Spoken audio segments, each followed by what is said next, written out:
ಮಾವಿನ ಹಣ್ಣಿನ season ಮುಗಿಯೋದ್ರೊಳಗೆ must try ಅಂತಲೇ ಹೇಳ್ಬೋದು ಈ ರೆಸಿಪಿನ. ಎಷ್ಟು ಸಕ್ಕತ್ತಾಗಿರುತ್ತೆ ಅಂದರೆ ತುಂಬ ಟೇಸ್ಟಿಯಾಗಿರುತ್ತೆ. ಒಂದು ಕಡೆ ತಿಂತಾ ಇರ್ಬೋದು, ಇನ್ನೊಂದು ಕಡೆ ಕುಡಿತಾ ಇರ್ಬೋದು, ಅಷ್ಟು ಚೆನ್ನಾಗಿರುತ್ತೆ.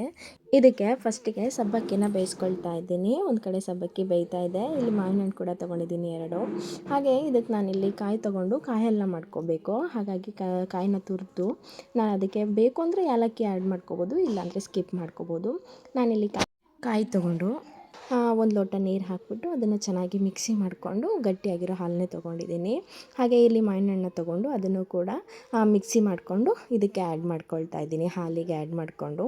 ಸ್ವೀಟಿಗೆ ಅಂತೇಳಿ ಸ್ವಲ್ಪ ಬೆಲ್ಲನೂ ಆ್ಯಡ್ ಮಾಡ್ಕೊಳ್ತಾ ಇದ್ದೀನಿ. ಹಾಗೆ ಬೇಯಿಸಿಟ್ಟಿರೋ ಸಬ್ಬಕ್ಕಿ ಕೂಡ ಆ್ಯಡ್ ಮಾಡಿಕೊಂಡು ಮಾವಿನ ಹಣ್ಣನ್ನ ಸಣ್ಣ ಸಣ್ಣ ಪೀಸಾಗಿ ಕಟ್ ಮಾಡಿಕೊಂಡು ಅದನ್ನು ಮಿಕ್ಸ್ ಮಾಡಿಬಿಟ್ಟು ಫ್ರಿಜ್ಜಲ್ಲಿ ಒಂದು 2 ಅವರ್ಸ್ನ ನಾನು ಇಲ್ಲಿ ಇಡ್ತೀನಿ. ಎಲ್ಲ ಸೆಟ್ ಆಗೋಷ್ಟರಲ್ಲಿ ಮನೆ ಹತ್ರ ಹಾವು ಕೂಡ ಬಂದಿತ್ತು, ಅದನ್ನೆಲ್ಲ ನೋಡಿಕೊಂಡು 2 ಅವರ್ಸು ಆಯಿತು. ರೆಸಿಪಿನೂ ರೆಡಿ ಆಯಿತು.